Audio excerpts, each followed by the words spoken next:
وہ صحابہ اپنی جانیں کیسے قربان کیے. ایک جوان ہے، ایک جوان یہودی کا بیٹا ہے، یہودی کا بیٹا ایک بار جلوہ رسول کو دیکھا فدا ہو گیا. باپ مارنے لگا، کہا دوبارہ جانا مت، کبھی جانا مت. نوجوان ہے، نوجوان ہے. باپ نے کہا دوبارہ کبھی جانا نہیں محمد کو دیکھنے کے لیے. لیکن وہ حسرت کہاں سے جائے جو ایک بار جلوہ رسول کو دیکھ لے. جس کا دل بدلنا ہوتا ہے مولا بدل چکا ہوتا ہے. یہودی گھر میں ہے، باپ نے زنجیریں باندھ دی ہاتھ پر پیروں پر، ماں نے بھی سختی کی، دروازے بند رکھے جاتے. اس حال میں اس نوجوان کو بیماری پکڑ لی. گھر سے باپ بھی نہیں بھیجتا، ماں بھی نہیں بھیجتی. بیمار ہو گیا، زنجیریں کھولی. اکلوتا بیٹا تھا یہودی ماں باپ کا، لیکن کٹر دشمن رسول تھے، نہیں جانے دیتے تھے. نوجوان بیمار ہو گیا، بیمار کا علاج بھی کرایا گیا. حکیم آئے، طبیب آئے، لیکن بیماری بڑھتی ہی گئی، بڑھتی گئی. اس لیے کہ یہ وہ بیماری ہے جس کا علاج بھی نہیں ہے. اعلیٰ حضرت رضی اللہ تعالیٰ عنہ نے فرمایا ہے، جان ہے عشق مصطفیٰ روز فزوں کرے خدا، جس کو ہو درد کا مزہ نازے دوا اٹھائے کیوں، پھر کے گلی گلی تباہ ٹھوکریں سب کی کھائی کیوں، دل کو جو عقل دے خدا تیری گلی سے جائے کیوں. یہ وہ صحابہ کا درد تھا. اس نوجوان نے جب بیماری شدت پکڑ لی، ماں باپ کو رحم آ گیا، ترس آ گیا. اب وہ وقت بھی آیا، ایک بڑے حکیم نے آ کر کے مشورہ دیا، اس کی جان بلب ہے، اس کی جان نکلنے کا وقت ہے، یہ مر جائے گا. اب یہ زندہ رہنے کی اس کے اندر کوئی بھی صورت نظر نہیں آتی. ماں باپ سے کہا جو کھائے کھلا دو، جو پیے پلا دو. حکیم چلا گیا، ماں باپ رونے لگے، جوان بیٹا ہمارے سامنے چلا جائے گا. اس کے پاس آئے، پوچھنے لگے بیٹا اتنا بیمار ہو گیا، معاف کر دے، ہم نے تیرے ساتھ سختیاں کی تھی، لیکن تو خوش ہو جا. تو کیا چاہتا ہے، کیا کھانا چاہتا ہے، کیا پینا چاہتا ہے؟ اس نوجوان نے کہا ایک بار محمد عربی کا چہرہ دیکھنا چاہتا ہوں صلی اللہ تعالی علیہ وسلم. وہ ایمان لایا ہوا نہیں ہے، ایمان لایا ہوا نہیں ہے. اس باپ نے کہا اس کی تو حد ہو گئی، مرنے کے قریب آیا پھر بھی کہتا ہے اس کو دیکھوں گا. ماں نے روتے ہوئے کہا ایک بار تو بیٹے کی مان لو، کہہ دو محمد صلی اللہ علیہ وسلم کو دیکھنے کی اجازت دی جائے. وہ یہودی کہلا بھیجا ایک صحابی کے ذریعے کہ جاؤ محمد صلی اللہ علیہ وسلم سے کہہ دو میرا بیٹا بڑا بیمار ہے، ایک بار وہ میرے گھر آئیں، وہ دیکھنا چاہتا ہے مرنے سے پہلے. حضور صلی اللہ تعالیٰ علیہ وسلم صبح کا وقت تھا، فجر کے بعد کا وقت تھا. حضور صلی اللہ علیہ وسلم سے جیسے ہی اس نے آ کر کے کہا اپنے صحابہ سمیت کہے چلو ہم اس کو دیکھنے کے لیے نکلتے ہیں. اللہ کے نبی صلی اللہ تعالیٰ علیہ وسلم تشریف لائے اور اس یہودی کے گھر میں جب بستر کے قریب گئے، اللہ اس کی جان میں جان آ گئی. وہ جو بیمار، وہ جو کمزور اپنے جسم کو حرکت نہیں دے سکتا تھا، اللہ کے نبی کو اپنے سرانے کے پاس دیکھ کر کے مسکرا پڑا، چہرے میں جان آ گئی اور حضور کو دیکھتا رہا. میرے آقا صلی اللہ علیہ وسلم نے فرمایا اتنی تاخیر کس بات کی، کیا اب بھی مجھے آخری رسول نہیں تسلیم کرو گے؟ اس نے کہا لا الہ الا اللہ محمد الرسول اللہ. میرے آقا صلی اللہ تعالی علیہ وسلم نے اپنا دست مبارکہ اس کے چہرے پر رکھا تھا. میرے آقا کے جسم اقدس کی، دست اقدس کی ٹھنڈک پہنچی اور روح قبض عنصری سے پرواز کر گئی. وہ صحابیت کے مقام کو پہنچ گئے. جانتے ہیں کیسا صحابی؟ صحابی کسے کہتے ہیں جانتے ہیں؟ صحابی کسے کہتے ہیں؟ اللہ کے نبی نے فرمایا اگر میرا ایک صحابی جو کے دانے کے برابر بھی خیرات کرے اور میری امت احد پہاڑ کے برابر سونا خیرات کرے تب بھی جو کے دانے کے خیرات کے برابر نہیں ہو سکتی. صحابی کے مقام کو پوری امت نہیں پہنچ سکتی. ارے چلو پیر پیرا میر میرا شیخ عبد القادر جیلانی سے پوچھیں، سرکار غوث اعظم سے پوچھیں، آپ بتائیں صحابی کا مقام بڑا ہے یا غوث کا مقام بڑا ہے؟ ہم تو غوث کہتے ہیں نا شیخ عبد القادر جیلانی کو. غوث پاک نے کیا کہا؟ ارے تو غوث اور صحابی کے مقام کی بات کرتا ہے، سن صحابی کا مقام کیا ہے. وہ صحابی جو رسول اللہ کے ساتھ گھوڑے پر بیٹھ کر کے جہاد میں جایا کرتے تھے، جس گھوڑے پر صحابی بیٹھتے تھے اس گھوڑے کے ٹاپ کے نیچے سے جو دھول اڑتی تھی وہاں تک بھی غوث کا مقام نہیں پہنچ سکتا. غوث کا مقام وہاں تک نہیں پہنچ سکتا. صحابی کے گھوڑے کے ٹاپ کے نیچے کی دھول تک اس صحابی کے مقام کو غوث نہیں پہنچ سکتا. اور غوث ہزاروں عبادتیں کر چکا ہے، ہزاروں ریاضتیں کر چکا ہے، لیکن آؤ اس جوان صحابی کے مقام کو تو دیکھو۔ صبح کے وقت میرے آقا تشریف لائے ہیں اور چند منٹوں کے بعد انتقال بھی ہو گیا ہے، اور صحابیت کا مقام، اور حد یہ ہے کہ پوری زندگی میں ایک نماز پڑھنے کا بھی وقت نہیں آیا۔ فجر سے ظہر کے بیچ میں ایمان لائے، فجر سے ظہر کے بیچ میں ایمان لائے اور دنیا سے چلے بھی گئے، اور مقام کون سا حاصل کیا؟ صحابیت کا، غوث سے بھی بڑا مقام۔ یہ برکت تھی صرف جلوہ رسول کو دیکھنے کی۔ انہیں نہ دیکھا تو کس کام کی ہیں یہ آنکھیں کہ دیکھنے کی ہے ساری بہار آنکھوں میں، اگر رسول اللہ کو نہ دیکھا تو کس کام کی ہیں یہ آنکھیں۔ میرے عزیزو، صحابہ کے معاشرے کو میں بتا رہا تھا، آج میں اپنی گفتگو کو یہیں پر سمیٹتا ہوں اور سب کو جا کر کے یہ دعوت فکر دیتا ہوں۔ اگر جذبہ پیدا کرنا ہو تو آپ کو فلمی ہیرو اور دنیاوی کیریکٹر کو نہیں، آج میں اپنے نوجوانوں کو دیکھ کر کے کبھی کبھار سہم جاتا ہوں۔ تمہارے بال کس کی علامت ہیں؟ تمہارے کپڑے کس کی علامت ہیں؟ تم اپنے لباس کو پھاڑ کر کے پہن رہے ہو اس لیے کہ فلاں فلم میں کسی ہیرو نے کپڑے پھاڑ کر کے پہنے تھے۔ تم اپنے لباس کو دیکھو ذرا، اور تم اپنے بالوں کو لہراتے ہو کسی ہیرو کے سٹائل میں۔ تم غلام ان کے نہیں ہو، تم غلامی میں بندھے ہو رسول اللہ کی۔ تم کبھی یہ جا کر کے کیوں نہیں پوچھتے میرے آقا صلی اللہ علیہ وسلم کا لباس کیا تھا؟ چلو وہ اگر لباس نہ ملے تو کم سے کم یہ تو پوچھتے میرے نبی کو کون سی شکل پسند تھی، کون سی غذا پسند تھی۔ یہ وہ صحابہ تھے جو حضور کے ہر غذا کو چن چن کر کے پسند کر کے کھایا کرتے تھے۔ حضرت عثمان رضی اللہ تعالیٰ عنہ، حضرت ابو بکر، یہ وہ صحابہ ہیں۔ دسترخوان پر ایک بار کدو آئے، لوکی شریف آئی، کسی نے کہا مجھے یہ پسند نہیں ہے، صحابی کھڑے ہوئے اور تلوار نکالی، کہا واپس لے اپنے جملے کو نہیں تو قتل کر دوں گا۔ کہا کیوں؟ کدو نہ کھائیں گے تو قتل کریں گے۔ کہا نہ کھانا نہ کھا، لیکن یہ نہ کہہ کہ پسند نہیں، اس لیے کہ یہ کدو میرے نبی کو پسند ہے، میں برداشت نہیں کر سکتا اس چیز کو۔ وہ صحابہ کا ایمان تھا۔ صدیق اکبر کے بیٹے کہتے ہیں میں کافروں کی طرف سے آیا تھا جنگ بدر میں، آپ حضور کی طرف سے آئے تھے، بعد میں وہ ایمان لائے۔ وہ بیٹے کہتے ہیں آپ 3 بار میری تلوار کے نیچے آ گئے تھے لیکن میں مارا نہیں، آپ باپ تھے۔ صدیق اکبر کہتے ہیں قسم خدا کی اگر تو ایک بار بھی آتا تو میں کاٹ دیتا، اس لیے کہ تو آیا تھا دشمنان رسول کے ساتھ۔ یہ صحابہ کا ایمان تھا۔ حضرت عمر رضی اللہ تعالیٰ عنہ راستے سے جا رہے ہیں، ایک بار درخت کے نیچے سے اپنا امامہ اس پہ لٹکانے لگے، اچھل اچھل کے گھوڑے پر بیٹھے۔ لوگوں نے کہا یہ کیا ماجرا ہے، امامہ لٹکا رہے ہیں اس پر۔ حضرت عمر کہتے ہیں ایک بار میں نبی کے ساتھ یہاں سے جا رہا تھا، یہ درخت کی ٹہنی تھوڑی نیچے لٹک رہی تھی، میرے آقا کا امامہ اس میں الجھ گیا تھا، حضور کا امامہ کھل گیا، میرے آقا نے پھر سے اس کو باندھا اور چلے گئے۔ آج میں یہاں سے گزر رہا تھا، ٹہنی اوپر ہے لیکن میں چاہتا تھا کہ نبی کی ادا پر عمل کر لوں، حضور کی ایک ادا بھی چھوٹنے نہ پائے۔ امام احمد بن حنبل ہیں، کہتے ہیں مجھے تربوز بہت پسند تھا، کلنگڑ بہت پسند تھا، اور میں نے سنا ہے کہ حضور نے بھی کھایا ہے، میرے آقا صلی اللہ علیہ وسلم نے بھی تناول فرمایا، لیکن زندگی بھر خالی دیکھتے تھے اور کھائے نہیں۔ پوچھا لوگوں نے کیوں نہیں کھاتے، آپ کو معلوم ہے، آپ کو بھی اچھا لگتا ہے، حضور نے بھی کھایا ہے۔ کہتے میں انتے اور یہ شیعوں کو معلوم ہے، وہ جانتے ہیں کہ یہ سنی اہل بیت سے بہت محبت کرتے ہیں، ان کو بلیک میل انہی ناموں سے کیا جائے، تو یہ آتے ہیں ہمارے درمیان الگ الگ پردے اوڑھ کر کے، الگ الگ لباس اوڑھ کر کے آتے ہیں، اور تمہارے اندر وہ بیکٹیریا، وہ جراثیم ڈالنے کی کوشش کرتے ہیں جو ان کے عقیدے ہیں۔ اگر میں وہ عقیدے کھولوں تو یہاں بڑی طویل بحث چلی جائے گی، میرا ٹاپک ہی ہٹ جائے گا، بعد میں بات یہ ہو جائے گی کہ پوری تقریر اسی پر ہونا پڑے گی کہ ان کے عقائد آج جامع ازہر میں ہم نے پڑھا بھی ہے۔ یہ لوگ حضرت علی کرم اللہ وجہہ الکریم کو انبیاء اکرام سے افضل کہتے ہیں۔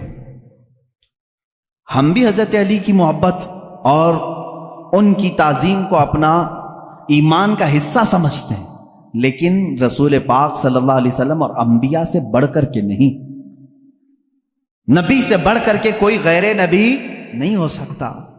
اور یہ مولا علی کرم اللہ وجہہ الکریم کے متعلق بعض شیعہ تو یہاں تک کہتے ہیں، معاذ اللہ، اب بھی موجود ہے انٹرنیٹ پر ایسے ویڈیو کلپس بھی موجود ہیں، کچھ شیعہ یہ تک کہہ جاتے ہیں اللہ فاطمہ زہرا کے گھر کو اپنی داڑھی سے جھاڑو لگاتا ہے، معاذ اللہ رب العالمین، نعوذ باللہ من ذالک۔ یہ ایسے جملے ہیں جس کو کہنے سے بھی دل کتراتا ہے۔ اہل بیت کی محبت سر آنکھوں پر، لیکن ان کو خدا کے درجے تک پہنچانا یہ شرک ہے۔ یہی تو عیسائیوں نے کیا۔ عیسائی پہلے صحیح مومن تھے، لیکن چلتے چلتے بعد میں انہوں نے عیسیٰ علیہ السلام کو خدا کا بیٹا کہنا شروع کر دیا، حضرت مریم کو خدا کی بیوی کہنا شروع کر دیا۔ اسی طرح شیعہ بگڑ گئے۔ سارے شیعوں کی بات نہیں کر رہا، اس میں کچھ فرقے ہیں جو غلات ہیں، غالی شیعہ ہیں، اللہ ان کی نحوستوں سے محفوظ رکھے۔ اسی لیے میرے عزیزو، اہل سنت و جماعت کا دامن کبھی ترک نہ کرنا، کبھی نہ چھوڑنا۔ یہ ایسا درمیانی راستہ ہے جس مسلک میں آج ہمیں صحابہ کی تعظیم بھی سکھائی جاتی ہے اور اہل بیت اطہار کی تعظیم بھی سکھائی جاتی ہے۔ یہاں ایک بال برابر بھی ہمیں ادھر سے ادھر ہونے نہیں دیا جائے گا، ایک بات سمجھ کر کے چلیں۔ اور جب ایسے موضوعات چھڑ جائیں کہیں مجلسوں میں، یہ بات بھی سمجھ کے چلو، صحابہ کو ایک طرف لے کر کے، اہل بیت کو ایک طرف لے کر کے، آج انٹرنیٹ پر کچھ ایسے مناظرے کرنے والے ہیں، فیس بک کے مناظر بہت سے ہیں، سوشل میڈیا کے بڑے بڑے مناظر ہیں، نکڑ پر بیٹھ کر کے اور گٹر پہ بیٹھ کر کے مناظرے کرتے رہتے ہیں۔ کس بات پر؟ کہ صدیق اکبر افضل ہیں، کہ مولا علی افضل ہیں، فاطمہ زہرا خطا پر تھی، کہ حضرت ابو بکر خطا پر تھے، معاذ اللہ۔ تم ہوتے کون ہو ان باتوں کو چھیڑنے والے؟ 14 صدیاں گزر گئیں، نہ تم ان کے زمانے میں ہو، نہ تمہارے باپ داداؤں نے انہیں دیکھا ہے، اور آج بیٹھ کر کے تمہارا ایمان کتنا ہے، تمہارا عمل کتنا ہے، تمہارا علم کتنا ہے، اتنی مقدس ہستیوں پر تم آج انٹرنیٹ پر بیٹھ کر کے مناظرے کر رہے ہو۔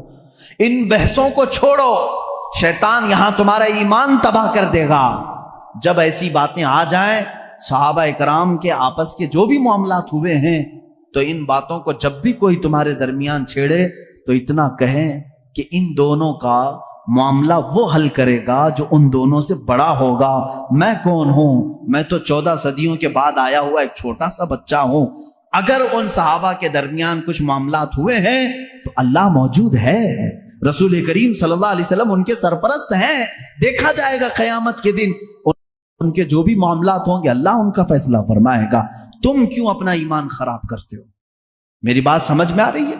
صحابہ کرام کی بات آئے، اہل بیت کی بات آئے، یا ان کے آپسی کچھ بھی معاملات کی بات آئے، تو وہاں سے اپنا دامن اٹھا لینا، فوراً اس محفل کو چھوڑ دینا، اپنی رائے دینے کی بھی کوشش مت کرنا کہ کون صحیح تھا کون غلط تھا۔ یہ تمام معاملات میں اپنی رائے بھی مت دو، اس لیے کہ پھر تمہاری بھی پکڑ ہوگی۔ جس دن تم یہ کہو گے تو قیامت کے دن تم سے بھی پوچھا جائے گا، تم ان دو بڑے لوگوں کے درمیان فیصلہ کرنے کے لیے بیٹھے تھے، پہلے تو بتا تیرے اعمال کہاں، تم فیصلہ کرنے کے قابل ہو؟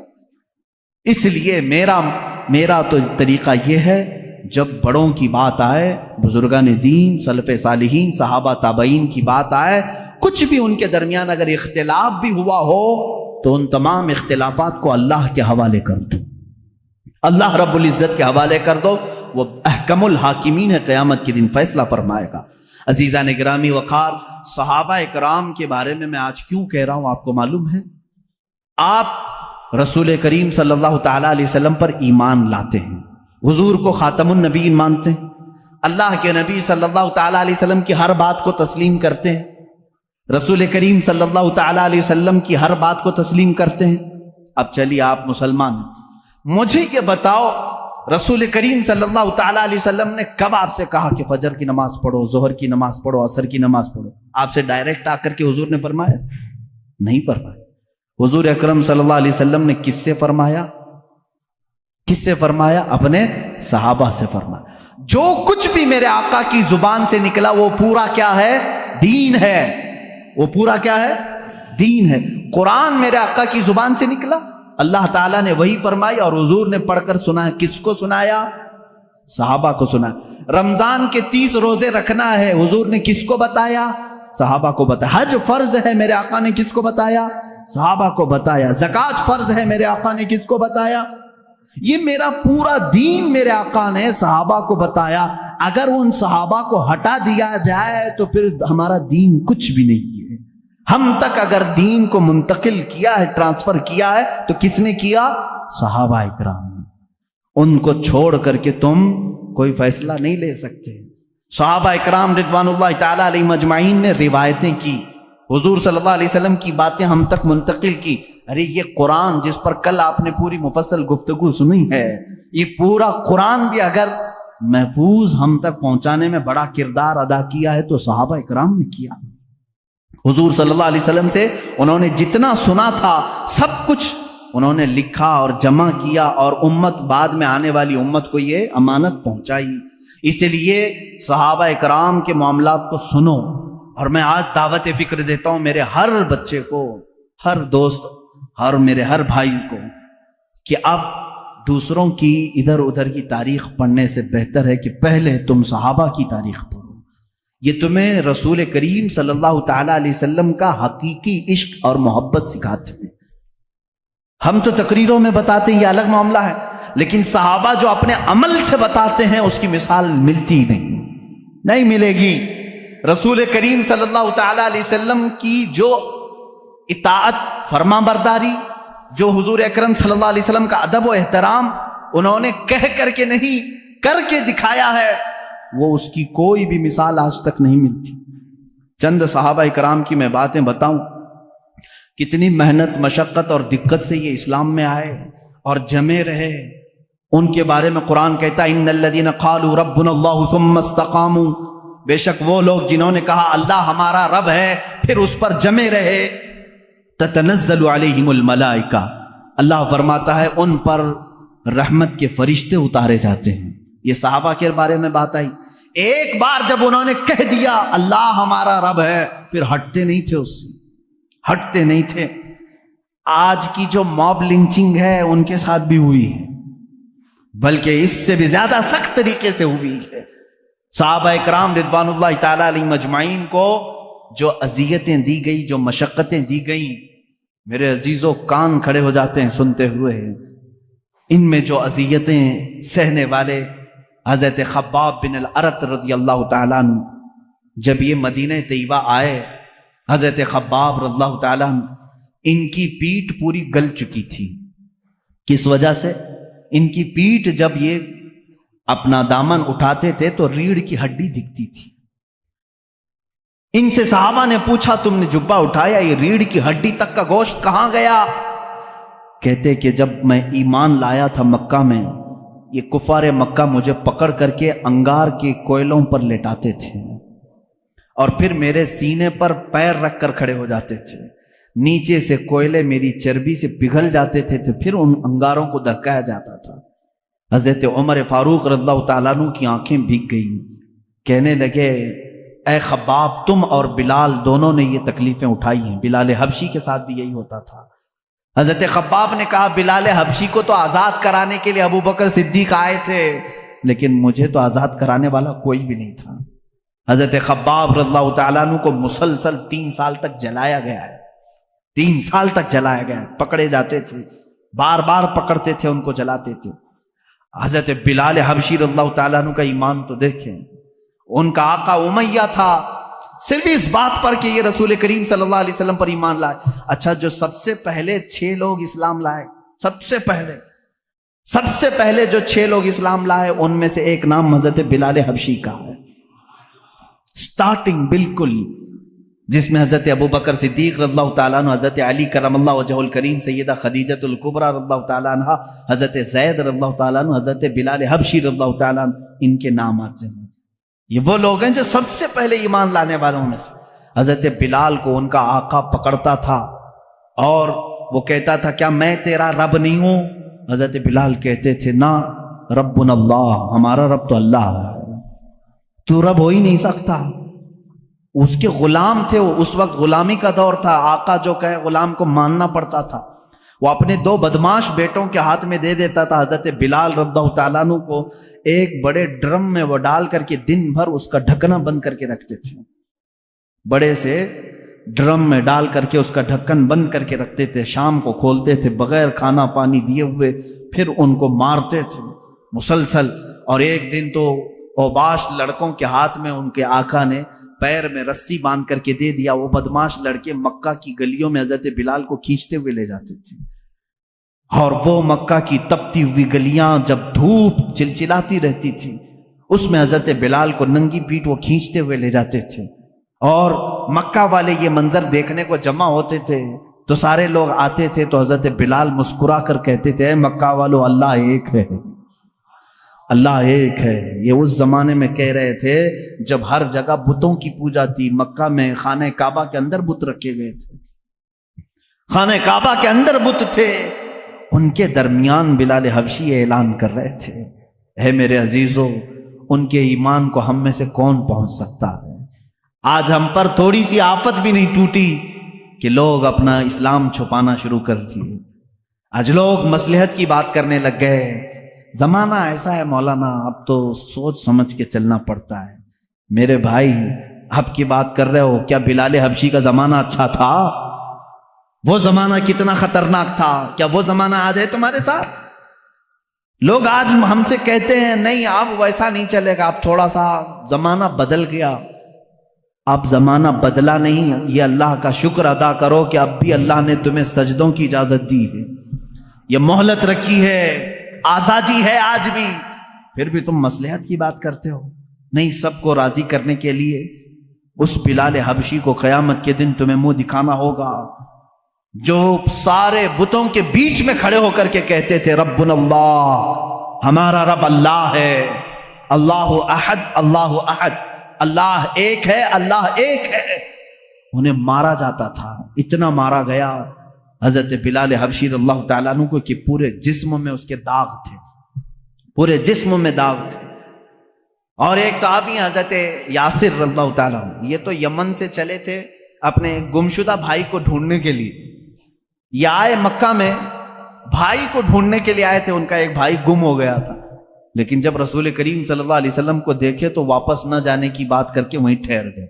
وہ یمن کے رہنے والے تھے، کہا کہ اب اس زمین کو چھوڑ کر نہیں جاؤں گا، کہ اس لیے کہ اس چہرے کو دیکھنے میں آنکھوں کا ایک سکون ہی الگ ہے۔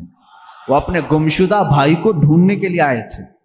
حضرت یاسر رضی اللہ تعالیٰ ایمان لائے اور وہیں پر ان کا نکاح ہوا حضرت سمیہ سے۔ حضرت سمیہ ان کے نکاح میں آئی، ان دونوں کے نکاح کے بعد ان کے بیٹے پیدا ہوئے عمار رضی اللہ تعالیٰ عنہ۔ یہ پورا ایک خاندان، ایک فیملی کو بتا رہا ہوں میں، یاسر، سمیہ اور عمار، یہ تینوں ایک گھرانہ ایسا ہے، محبت رسول صلی اللہ علیہ وسلم میں ایک دن بھی ان کو چھوڑا نہیں گیا، ایک دن بھی نہیں چھوڑا گیا۔ یہ مکہ کے ابتدائی حالات میں بتا رہا ہوں آپ کو، جب حضور اکرم صلی اللہ علیہ وسلم کے صحابہ میں صرف 40 صحابہ بھی ابھی نہیں تھے، اور سخت ترین اذیتیں کفار دیتے تھے، جہاں کسی کو پاتے اور خبر ہو جاتی کہ یہ محمد صلی اللہ علیہ وسلم کے دین پر آ گیا ہے، اس کے ساتھ بہت برا سلوک کرتے تھے۔ حضرت سمیہ کو ابو جہل نے ایک بار پکڑا اور گھوڑے کے پیروں سے باندھ دیا۔ کیسے؟ گھوڑے کے سامنے کے دونوں پیروں سے ان کے ہاتھ باندھے، گھوڑے کے دونوں پیچھے کے پیروں سے ان کے پیر باندھے اور گھوڑے کو دوڑایا۔ جب گھوڑا دوڑتا تھا تو ان کی ہڈیاں سرکتی تھیں، ایک ایک ہڈی ٹوٹتی چلی گئی۔ اس وقت پورے مجمع میں لوگ تماشا دیکھنے کے لیے کھڑے رہتے تھے۔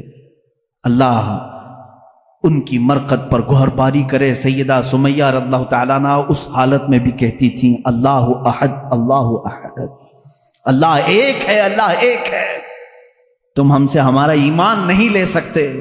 یہاں تک کہ حضرت سمیہ رضی اللہ تعالیٰ عنہ کو گھوڑا دوڑاتے ہوئے لے آیا تو ابو جہل نے اپنے ایک نیزے سے ان کی شرمگاہ پر مارا، جس کی وجہ سے وہ شہادت پا گئیں۔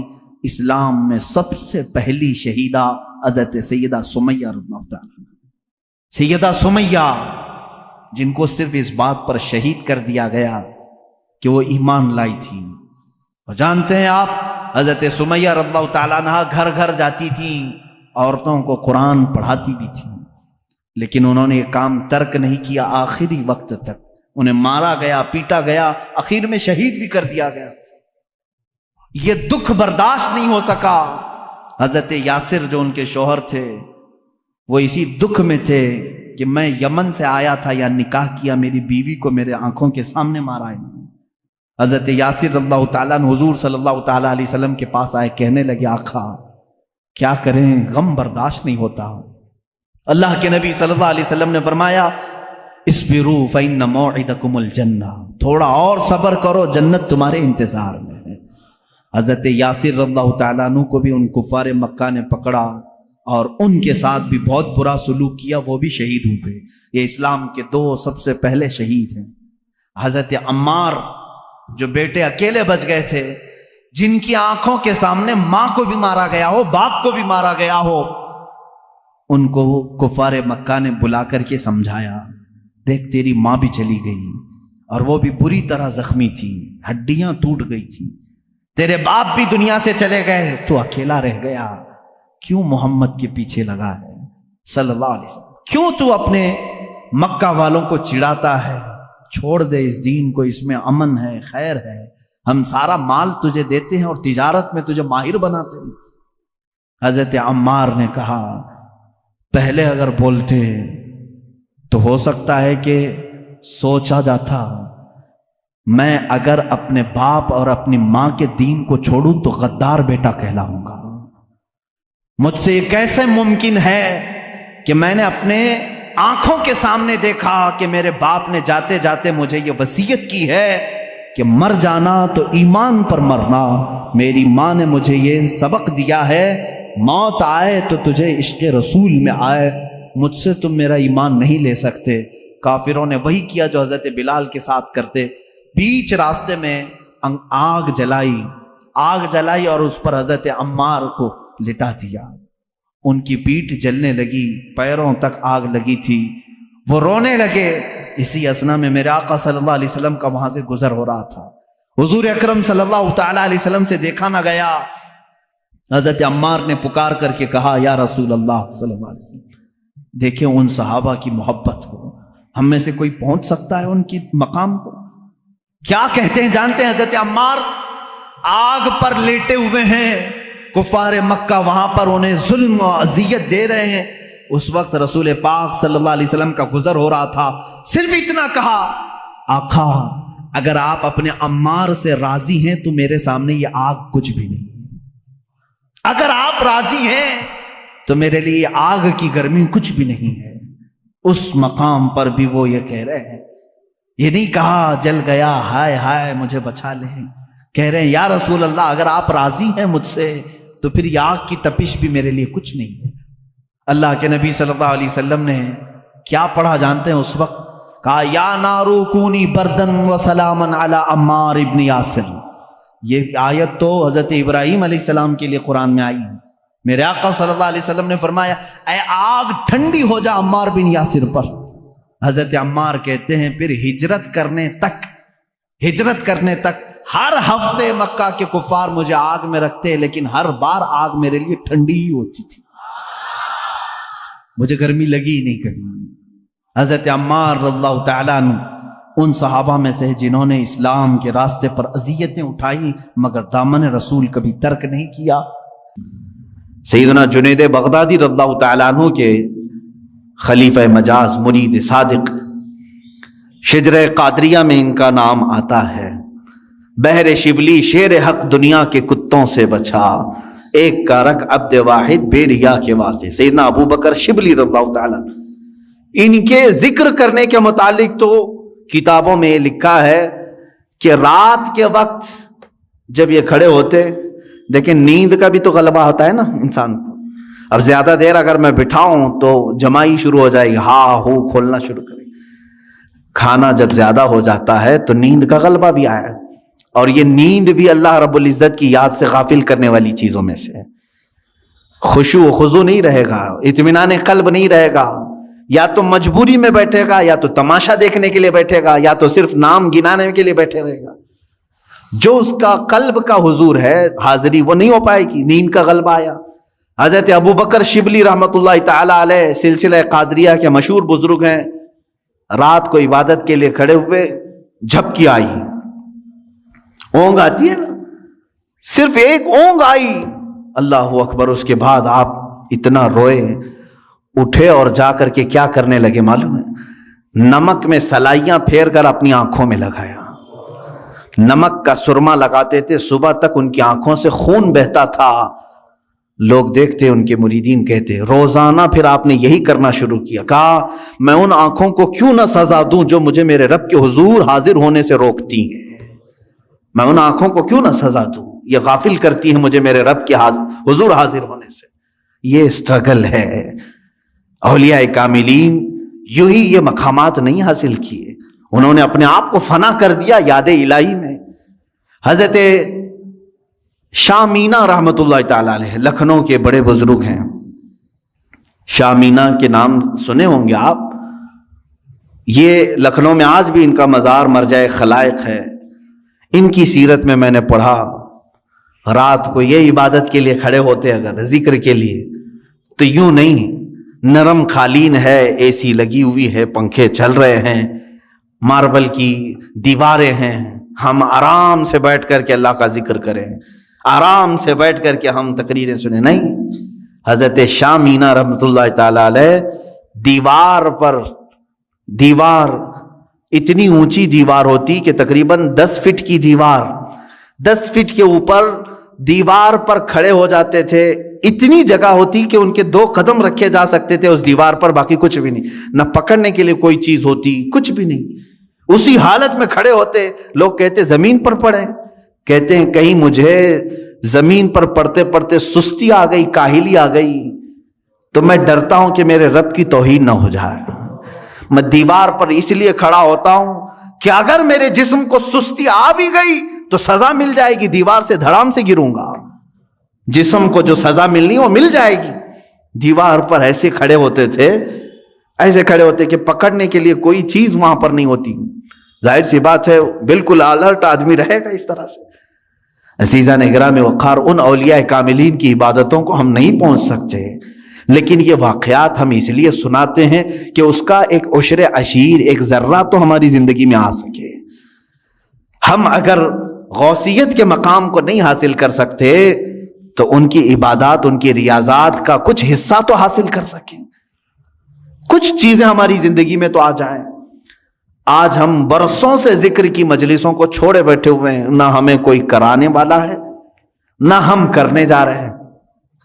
کبھی آپ نے دیکھا ہمارے گھروں میں ساری چیزیں بالکل جیسی چلتی تھی ویسی چل رہی ہیں, کھانا اپنے وقت پر چلتا ہے, اور کچھ لوگوں کی ہاں بالکل فکس ہے, چل رہا ہے, سیریل اس وقت چلنا ہے, فلم اس وقت چلنا ہے, وہ ریگولر چل رہا ہے, ناغا اس میں نہیں ہوتا ہے.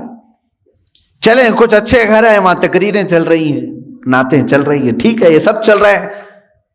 کبھی آپ نے اپنے ضمیر سے پوچھا اللہ کا ذکر کہاں گیا میری زندگی سے؟ اللہ کا ذکر کہاں گیا؟ کیا میں اپنے گھر والوں کو لے کر کبھی بارگاہ رب العزت میں ذکر کے لیے مشغول ہوتا ہوں؟ نہیں ہے. سالوں سال کی فہرست نکال کر کے دیکھیں تو کوئی مجلس ذکر نہیں ملتی, کوئی محفل ذکر نہیں ملتی. آج تو حال یہ ہے کہ دنیا یہ چاہتی بھی ہے کہ تم اللہ سے اتنے دور ہو جاؤ کہ تمہیں احساس بھی نہ ہو کہ خدا ہے. معاذ اللہ رب العالمین. مجھے آج ہی اس بات کا احساس بھی ہو رہا تھا. ممبئی میں آج ممبئی کے ہمارے بچے آئے ہوئے ہیں, 6 مہینے کے بعد آج انہوں نے جمعہ کی نماز پڑھی. اس طرح سے مجمع میں آج بھی مسجدیں بند ہیں وہاں پر. افسوس ہوتا ہے مجھے, دلی افسوس ہے. جس مسجد کا میں خطیب ہوں, امام ہوں, اس مسجد کو بھی آج تالا لگا ہوا ہے. 4 یا 5 لوگ نماز کے لیے حاضر ہوتے ہیں. میں یہ بات کیوں کہہ رہا ہوں معلوم ہے؟ باقی سارے لوگ جو وہاں پر ہیں اتنا عرصہ بغیر رب ذوالجلال کی بارگاہ میں گئے گزارا نہ, تو اب دل سخت ہو گئے, اب دلوں میں کالک پڑ گئی, مہریں لگنے کا وقت آ گیا. مسجد کے پاس سے گزر جاتے ہوں گے, اندر جانے کا خیال بھی نہیں آتا ہوگا. ہاں میں سب کی بات نہیں کر رہا ہوں, کچھ کو تو دل دکھتا بھی ہوگا, اندر جائیں کیسے, میرے مولا کے حضور اپنی پیشانیاں کیسے ٹیکیں. عزیزان گرام وقار, سیدنا ابراہیم بن ادھم رضی اللہ تعالیٰ عنہ فرماتے ہیں مجھ سے دنیا پوری چھین لی جائے میں کسی پر واویلا نہ کروں گا, لیکن اگر میرے لیے اللہ کی کسی مسجد کا دروازہ بند ہو گیا تو میری موت ہے. فرماتے میری موت ہے. حضرت ذوالنون مصری رضی اللہ تعالیٰ عنہ, یہ وہ بزرگ ہیں جنہوں نے 40 سال مسجد میں اعتکاف کیا لیکن ٹیک تک نہیں لگائی دیوار کو, مسجد کی دیوار کو سہارا تک نہیں لیا. وہ مسجدوں میں ان کا دل لگا ہوا ہوتا تھا. حدیث آپ پڑھ کر کے دیکھیں, اللہ کے حبیب صلی اللہ علیہ وسلم فرماتے 7 لوگ ایسے ہیں جن کو قیامت کے دن بھی اللہ اپنے عرش کا سایہ عطا کرے گا, جب کسی پر کوئی سایہ نہیں ہوگا. سورج سوا نیزے کے فاصلے پر کھلا رہے گا، لیکن 7 قسم کے لوگ ایسے ہوں گے جن کو اللہ قیامت کے دن محشر کے میدان بھی سایہ عطا کرے گا، عرش کا سایہ ملے گا، وہ چھاؤں میں کھڑے ہوں گے۔ وہ کون ہے؟ وہ 7 قسم کے لوگ پھر کبھی ذکر کروں، ان میں سے ایک بندہ ایسا ہے جس کے بارے میں میرے آقا صلی اللہ علیہ وسلم فرماتے ہیں رجل تعلق قلبہ بالمساجد، وہ آدمی جس کا دل مسجدوں میں لٹکا ہوا ہے۔ لٹکا ہوا ہے مطلب لگا ہوا ہے، اب اذان ہو کہ میں مسجد میں جاؤں، اب اذان ہو کہ میں مسجد میں آؤں۔ جس کی یہ کیفیت ہے اسے قیامت کے دن عرش کا سایہ عطا کیا جائے گا۔ لیکن افسوس ہے کچھ جگہوں پر یہ لاک ڈاؤن کے بہانے اللہ کے گھر ایسے بند کر دیے گئے، یہ سب ناٹک ہے۔ اب میں بولوں تو پھر دوسرے راستے پر چلا جاؤں گا، اس لیے کہ کبھی کبھار جذبات میں بے قابو ہو جاتا ہوں۔ جو ہمارے ساتھ کھیل کھیلا جا رہا ہے فقط ایک بہانہ، کورونا کورونا کورونا، یہ کیا چیز ہے؟ اس کی کوئی لاجک آج تک سمجھ میں نہیں آ رہی ہے، کوئی اس طرح کی آتھینٹک بات سمجھ میں نہیں آ رہی ہے، اور ساری پبلک بیوقوف بنتی ہے اور وہ بنا رہے ہیں۔ عجیب سی بات ہے، کچھ گدھے پورے ملک کو چلا رہے ہیں اور سب کو قائل بھی کر رہے ہیں اور سب خاموش بھی ہیں بیٹھے ہوئے، پوری مارکیٹ بھری ہوئی ہے کھچا کھچ، کورونا نہیں آتا، بسیں چل رہی ہیں کورونا نہیں آتا، ٹرینیں چل رہی نہیں آتا ہے۔ مسجد میں 10 لوگ 20 لوگ آئیں تو کورونا کی تکلیف ہے۔ کسی بھی جگہ کی بات، آج پورے ممبئی کے مال کھل گئے، مال پورے کھلے ہوئے ہیں، مال میں بھیڑ نہیں ہوتی، اور باقی وہاں کی مارکیٹوں کا آج جا کر کے آپ اندازہ کریں۔ میرے عزیزوں، صرف اور صرف میں، کوئی اور وجہ نہیں، اتنے لمبے عرصے تک آپ کے ہاں بیٹھا رہا ہوں، صرف اور صرف میرے پاس دل میں یہی ایک چیز آتی ہے، میں جاؤں، میرے لیے کافی انتظار ہے وہاں پر۔ ڈیلی شاید کوئی نہ کوئی ہمارے پاک سائٹ وکرولی والے فون کرتے ہی رہتے، کب آ رہے ہیں کب آ رہے ہیں، ان کے ہاں بھی انتظار ہے۔ میں صرف اور صرف یہ ایک بات سوچتا ہوں، اللہ تبارک و تعالیٰ نے یہاں پر ہمارے لیے دروازے کھلے رکھے ہیں، کہیں ان نعمتوں سے میں محروم نہ ہو جاؤں۔ یہ مجھے جمعہ کی نعمت اللہ نے دی ہے، عیدین کی نعمت ملی ہے، ہم عید الفطر سے نمازیں یہاں پڑھ رہے ہیں اور بالکل کھلے عام ہیں، سارے اپنی صفیں لگا کر کے پڑھ رہے ہیں۔ تو میں کبھی یہی سوچتا ہوں کہ یہ نعمت سے میں محروم نہ ہو جاؤں، حالانکہ وہاں کے لوگوں کا بھی حصہ ہے، ان کی محبت سر آنکھوں پر۔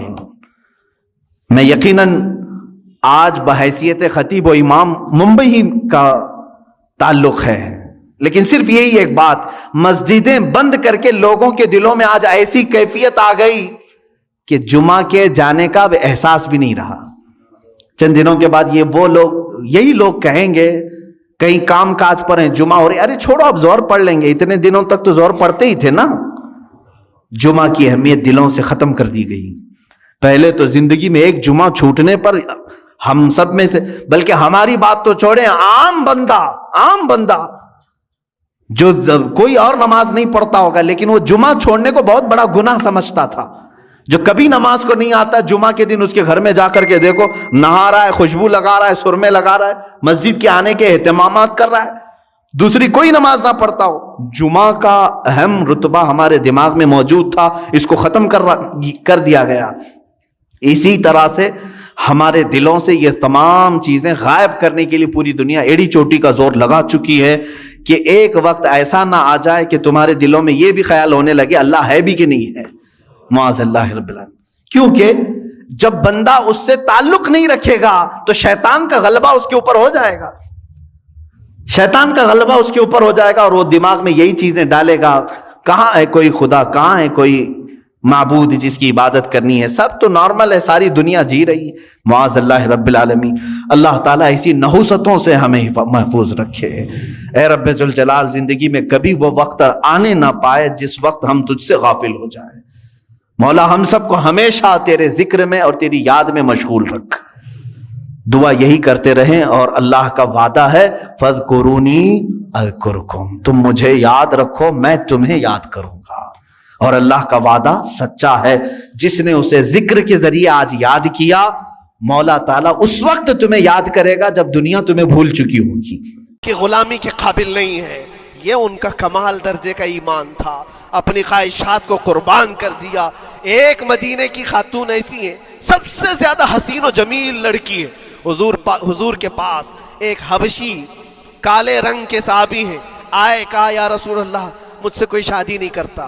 حضور نے فرمایا کہ جا میں تیری شادی کے لیے ایک جگہ پر پیغام بھیجتا ہوں، اور بھیجا اس لڑکی کے گھر۔ انصاری صحابی کی ایک لڑکی اتنی خوبصورت ہے مدینے میں، ان کے گھر بھیجا۔ یہ تو حبشی قسم کے تھے، یہ ایک پیغام لے کر کے جب آئے، ماں باپ باہر بیٹھے ہوئے، لڑکی اندر ہے۔ ماں باپ نے دیکھا کیوں آئے ہو؟ کہا میں پیغام لے کر آیا ہوں۔ کس چیز کا؟ آپ کی بیٹی سے نکاح کا۔ کس نے بھیجا؟ کہا اللہ کے رسول نے۔ ماں اور باپ ہیں، شکل و صورت دیکھی اور ان کی حسینہ بیٹی۔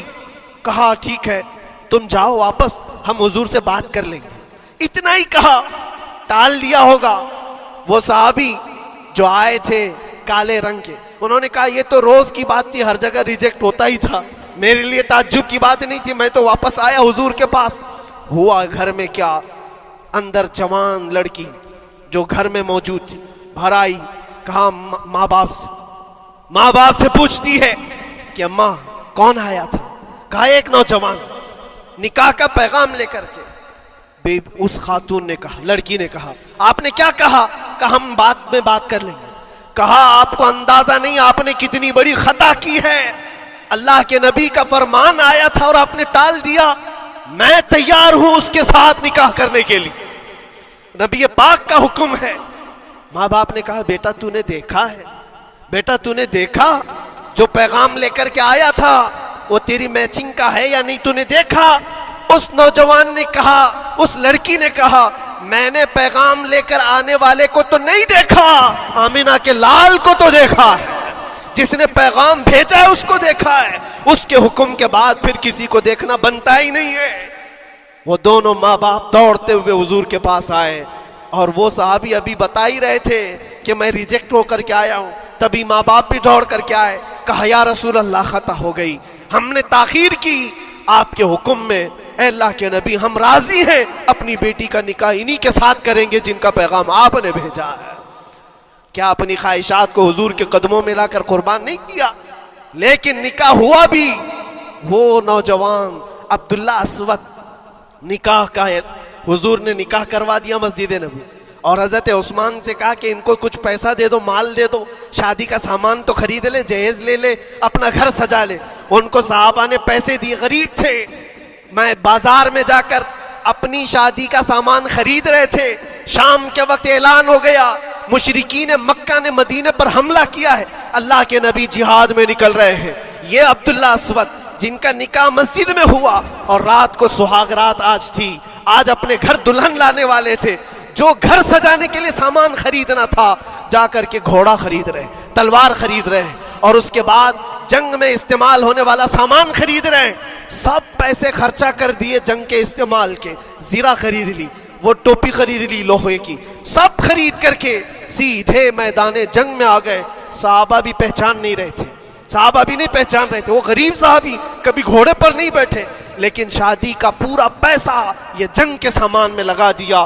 اور جب جنگ شروع ہوئی احد کی، میدان جنگ میں جب صحابہ لڑ رہے تھے، حضور پاک پوچھتے ہیں اپنے صحابہ سے، یہ ایک جوان ہے جو پورا چہرہ ڈھکا ہوا ہے، گھوڑے پر بیٹھا ہے، جوان مردی کے ساتھ لڑ رہا ہے، اے میرے صحابہ جانتے ہو کون ہے یہ؟ صحابہ غور سے دیکھتے اور کہتے یا رسول اللہ یہ مدینے کا نہیں لگتا، ہمارے آپس کا نہیں ہے، کہیں باہر سے آیا ہے۔ حضور نے فرمایا جا کے غور سے دیکھو، اس کی کالی کالی کونیوں سے میں پہچان رہا ہوں، وہ میرا عبداللہ اسود ہے، آج میں نے اس کو شادی کے لیے پیسے دیے تھے، وہ سارے پیسوں سے یہ جنگ کا سامان خرید کر کے لایا ہے۔ شام ہونے سے پہلے خبر آئی عبداللہ اسود کو ظالموں نے شہید کر دیا تھا، قتل کر دیا تھا، اور وہ مٹی میں گرے ہوئے تھے۔ حضور خود چل کر کے آئے، عبداللہ اسود کے پاس آ کر کے بیٹھتے ہیں اور سر اٹھا کر کے اپنی گود میں رکھتے ہیں، چہرے سے دھول کو صاف کرتے ہیں، اور پھر فرماتے ہیں اللہ کے کچھ بندے ایسے ہیں جو اللہ سے کیا ہوا وعدہ پورا کر کے دکھاتے ہیں، ساری دنیا ایک طرف، فرمان مصطفیٰ ایک طرف۔ میرے عزیزوں، یہ خواہشات کی قربانیاں ہیں، جب جا کر کے ایمان تکمیل پاتا ہے، بس اخیر میں اتنا کہوں گا، ہمارا ایمان صرف اتنا ہونا ہے، انہیں جانا انہیں مانا، نہ رکھا غیر سے کام، للہ الحمد میں دنیا سے مسلمان گیا۔ اٹھو قوت عشق سے ہر پست کو بالا کر دو، دہر میں نام محمد سے اجالا کر دو۔ وآخر دعوانا ان الحمدللہ رب العالمین۔ السلام برادران ملت اسلامی، السلام علیکم۔ السلام علیکم۔ امید کرتی ہوں آپ حضرات کو یہ بیان اچھا لگا ہوگا۔ بیان اچھا لگے تو ویڈیو کو لائک کریں اور چینل کو سبسکرائب کریں اور پیارا سا کمنٹ کریں، اور بعد میں ملتے ہیں۔ اللہ حافظ۔